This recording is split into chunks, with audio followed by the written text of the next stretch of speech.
Hi, this is Bill. I'm the salty old Marine. How old is too old to file a VA claim?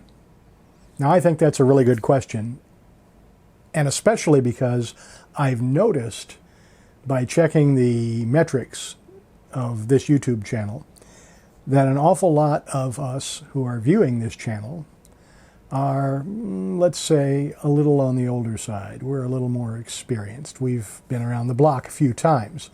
Most of us have been out of the service for quite some time. Now, this is especially for you guys. I was told the other day by a VSO, a young man, who was also a veteran, who also was rated at 100% from the VA, so he got his. But I was advised that I probably shouldn't bother putting in any claims because I'm so old that the VA will just deny. Now, why would they do that?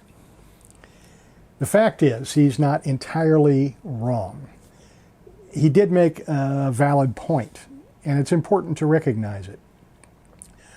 The further the distance between your active duty and the current time, the harder it is to prove that your disability occurred while you were in the service. That doesn't mean it's impossible. That doesn't mean it didn't occur while you were in the service. It means it might be a little harder to prove. So you're going to have to bear that in mind. You're going to have a good reason. You're going to have to explain that to the VA.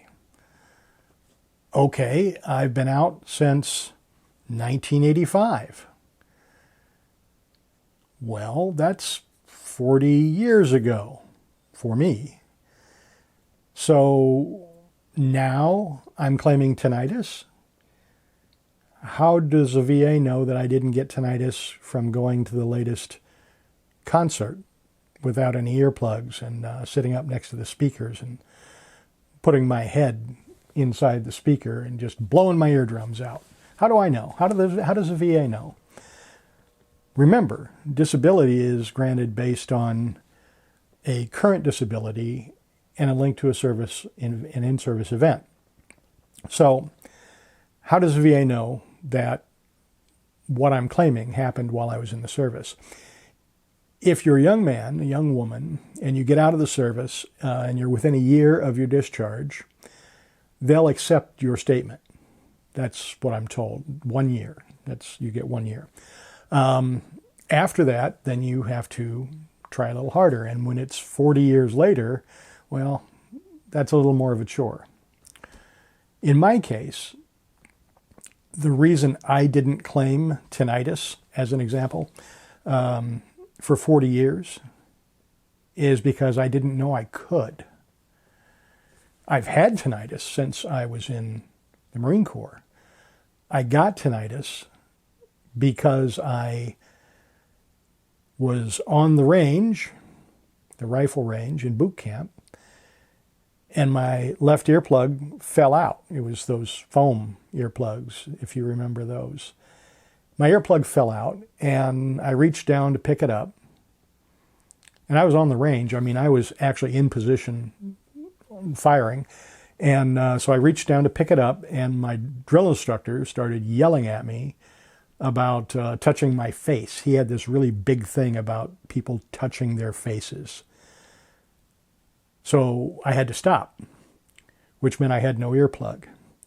And I fired the entire day on the rifle range with my M16 with no earplug in my left ear. At the end of the day, my ear was wrecked, and I have had a constant ringing in my ear ever since. It gets worse sometimes, especially when I'm around loud noises.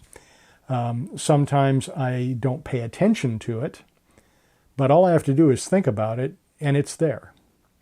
And it has been there for 40 years. So when I wrote my personal statement and submitted my claim for tinnitus, I explained exactly that. It happened while I was in boot camp. Here's when, here's where, here's how. I've had it ever since. I didn't file a claim because I didn't know I could. I really didn't know. I had no knowledge of the VA disability system.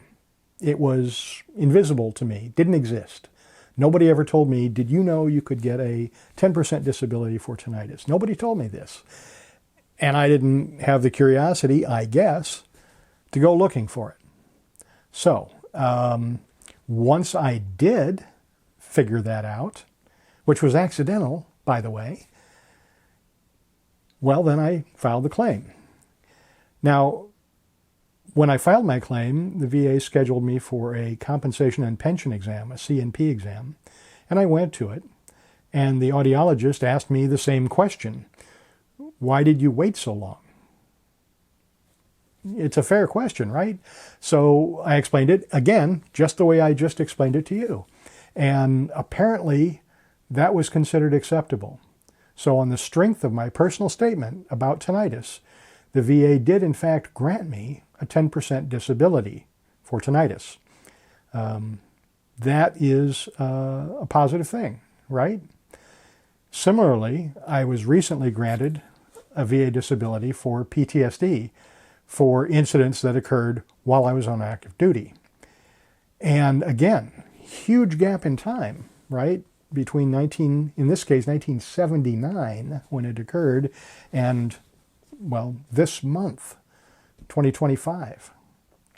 So, again, it wasn't an easy thing to prove, but I was able to do that. So here's what I want to leave you with. You're never too old to file a VA disability claim. Understand that it's going to be on you to show the VA that you have had this disability since you were on active duty, since you served. Your in-service event and your current diagnosis are the same disability, not something new, not something that occurred after you got out, not something that occurred because you got old. We all get old. And yes, sometimes we have disabilities caused by our old age. But it's not impossible to prove to the VA that your disability happened while you were in the service. So please, if anybody tells you you're too old to file a disability, tell them to go to hell.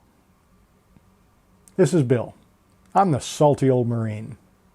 Please like, share, subscribe, leave a comment. Tell me what you like. Tell me what you don't like. Tell me what you want to see more of or what you want to see less of. That's how we're going to get the word out, folks. I need your help. And as always, have a great day.